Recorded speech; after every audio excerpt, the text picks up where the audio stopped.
களும் இன்புற்று வாழ்க.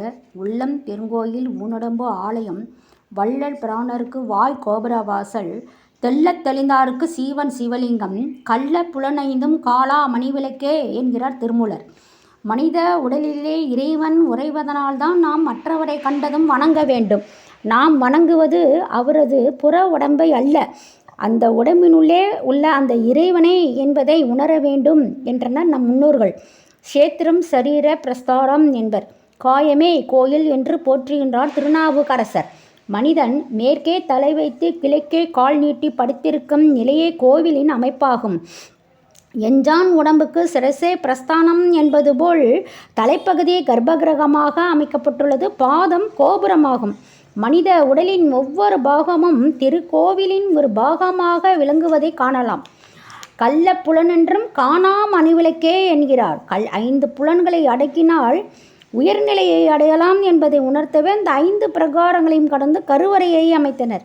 இத்தகு பிரகாரங்களை பலமுறை சுற்றி வள வருவது கோஷங்களை கடந்து இறைவனை உணர்வதாகும். அடுத்தது பலிபீடம். இங்கு நம்மிடம் உள்ள காம குரோத லோபு மோகம் மதம் ஆச்சரியம் என்னும் கெட்ட எண்ணங்களை பலி கொடுக்க வேண்டும். இதனால் பலிபீடம் என்றனர். அடுத்து கொடிமரத்தை நம் முதுகுத்தண்டுக்கு ஒப்பிடுவர். நம் முதுகுத்தண்டில் சுழுமுனை என்னும் வெள்ளை நரம்பு ஓடுகிறது. அது வளைந்து வளைந்து மேலே செல்லும்.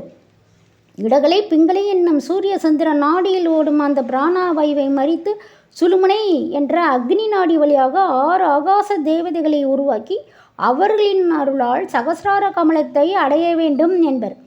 அதுபோல கொடிமரத்தில் உள்ள தர்ப்பை கயிறு பிராணவாயு ஆகும்.